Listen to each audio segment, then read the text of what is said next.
کراچی کے مختلف علاقوں میں ٹریفک حادثات، 3 افراد جاں بحق۔ جوہر موڑ کے قریب سیمنٹ مکسر ٹرک کی ٹکر سے موٹر سائیکل سوار کچلا گیا۔ مشتعل افراد نے حادثے کا سبب بننے والے ٹرک کو آگ لگا دی۔ لیاقت آباد 10 نمبر پر ڈمپر کی ٹکر سے موٹر سائیکل سوار جاں بحق۔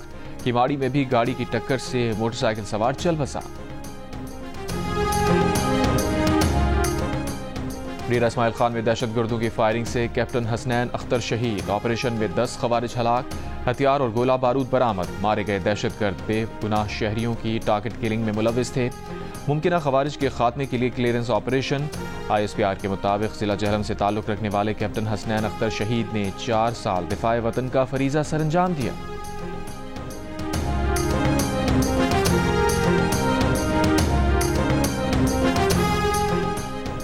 وزیر اعظم کا DI خان میں خوارج کے خلاف کامیاب آپریشن پر سیکیورٹی فورسز کو خراج تحسین۔ عزم ظاہر کیا کہ دہشت گردی کے مکمل خاتمے تک جنگ جاری رکھیں گے۔ وفاقی وزیر داخلہ محسن نقوی کا خارجیوں کا بہادری سے مقابلہ کرتے ہوئے شہید ہونے والے کیپٹن حسنین اختر کو خراج تحسین۔ کہا، کیپٹن حسنین اختر کی عظیم قربانی کو سلام پیش کرتے ہیں۔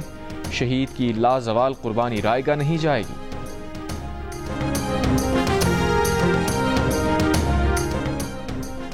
وزیر اعظم شہباز شریف کی سعودی وزیر سرمایہ کاری سے ملاقات۔ سعودی سرمایہ کاروں کو SIFC کے تحت مواقع تلاش کرنے کی دعوت۔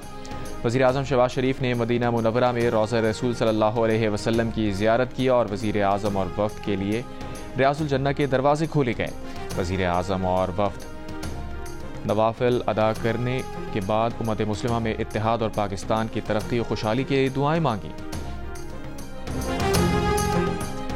جو ریاست مدینہ کی بات کرتے تھے وہ گورنر ہاؤس آ کر دیکھیں۔ آج گورنر ہاؤس عام آدمی کے لیے کھلا ہے۔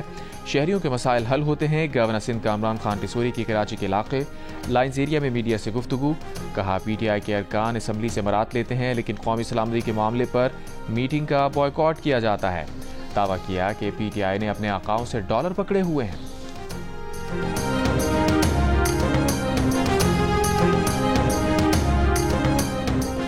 اپوزیشن لیڈر عمر ایوب نے کہا ہے کہ خیبر پختونخوا حکومت نے کسی آپریشن کی اجازت نہیں دی۔ مسائل کا حل صرف مذاکرات ہیں۔ نیشنل کمیٹی کا اجلاس غیر مؤثر ہو گیا۔ اجلاس میں علی امین گنڈاپور نے بطور وزیر اعلیٰ صوبے اور پارٹی کا نقطہ نظر پیش کیا۔ پشاور میں میڈیا سے بات کرتے ہوئے کہا، مولانا کو منا رہے ہیں، امید ہے وہ بھی جلد گرینڈ الائنس کا حصہ بن جائیں گے۔ تحریک تحفظ آئین پاکستان کے پلیٹ فارم سے آل پارٹیز کانفرنس کا بھی اعلان۔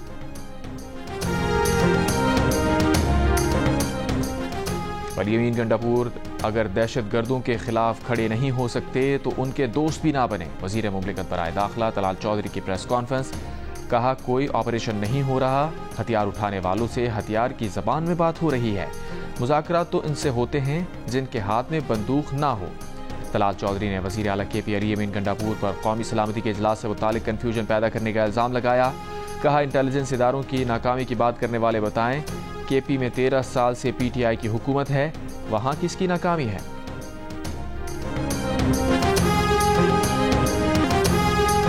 وزیر دفاع خواجہ آصف اور چیئرمین PTI بیرسٹر گوہر کی پارلیمنٹ کی راہداری میں ملاقات۔ مسکراہٹوں کا تبادلہ، مصافحہ کیا۔ صحافی کا دونوں رہنماؤں سے قومی معاملات پر متحد ہونے کا سوال۔ خواجہ آصف نے کہا، دہشت گردی سمیت تمام اہم معاملات پر ضرور اکٹھا ہونا چاہیے۔ بیرسٹر گوہر نے کہا کہ ہم بھی پہلے ہی کہہ چکے کہ دہشت گردی کے خلاف اتفاق ہونا چاہیے۔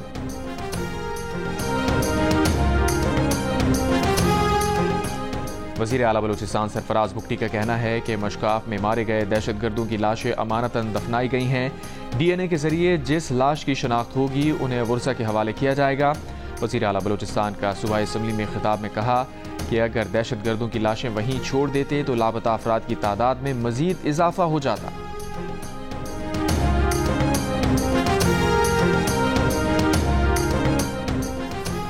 کراچی اور حیدرآباد میں جلد ترقیاتی کاموں کا آغاز ہوگا۔ وفاقی وزیر احسن اقبال نے MQM کو ایک اور یقین دہانی کرا دی۔ سعودی عرب سے زوم پر MQM کی قیادت سے ملاقات کی۔ گزشتہ روز MQM رہنما امین الحق نے کہا تھا کہ حکومت نے MQM سے وعدے پورے نہ کیے تو اپوزیشن بینچز پر بیٹھنے پر غور کریں گے۔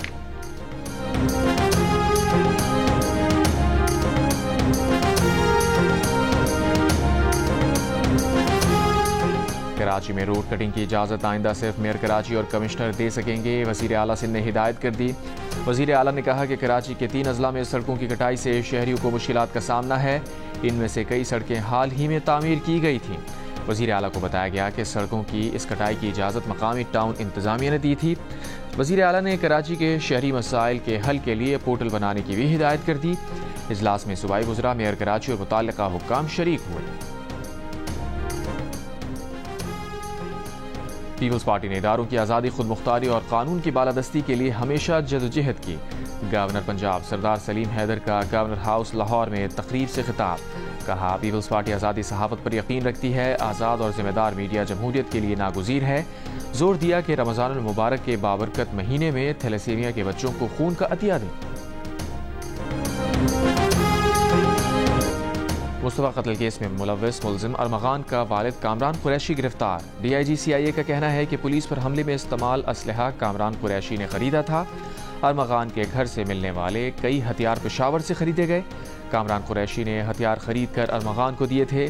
اسلحہ خریدتے وقت کی ویڈیوز بھی حاصل کر لی۔ ارمغان کی گرفتاری کے وقت مقابلے کے درج مقدمے میں کامران قریشی کو بھی نامزد کیا گیا۔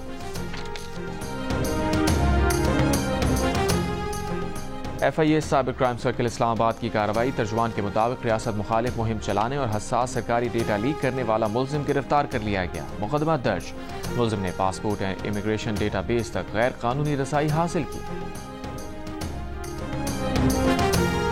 چکوال میں گاہک کو اپنی جانب متوجہ کرنے پر جھگڑا، دکانداروں کا ایک دوسرے پر ڈنڈوں اور چاقوں سے حملہ، 6 افراد زخمی، 6 ملزمان گرفتار۔ آزاد کشمیر کے علاقے ہٹیاں بالا میں دریائے جہلم سے نوجوان کی لاش برآمد۔ پولیس کے مطابق لاش کی شناخت 22 برس کے یاسر حسین کے نام سے کی گئی۔ نوجوان کا تعلق مقبوضہ کشمیر کے ضلع بارہمولہ سے ہے۔ مبینہ طور پر نوجوان اور لڑکی نے دریائے جہلم میں چھلانگ لگائی تھی۔ لڑکی کی تلاش کے لیے ریسکیو آپریشن جاری۔ امریکہ کے صدر ڈونلڈ ٹرمپ نے محکمہ تعلیم بند کرنے کے ایگزیکٹو آرڈر پر دستخط کر دیے۔ وزیر تعلیم کو محکمہ بند کرنے کا عمل شروع کرنے کا حکم۔ قانون کے ماتحت محکمہ تعلیم بند کرنے کے لیے صدر کو کانگریس کی منظوری درکار ہے۔ صدر ٹرمپ نے کہا کہ اسکولز کا تعلیمی معیار بہت گر چکا، محکمہ تعلیم کے پاس بڑی بڑی عمارتیں ہیں مگر تعلیم نہیں، اب اسکولز کے معاملات ریاستیں خود دیکھیں گی۔ ڈیموکریٹس نے محکمہ تعلیم بند کرنے کا ٹرمپ کا اقدام تباہ کن قرار دیا۔ چک شومر نے کہا کہ ٹرمپ کے ہولناک فیصلے سے اساتذہ، طلباء اور والدین متاثر ہوں گے۔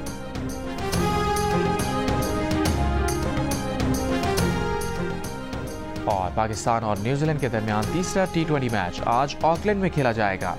قومی ٹیم میں 1 سے 2 تبدیلیاں متوقع۔ میچ پاکستانی وقت کے مطابق صبح 11:30 بجے شروع ہوگا۔ نیوزی لینڈ کو 5 میچز کی سیریز میں 2-0 کی برتری حاصل ہے۔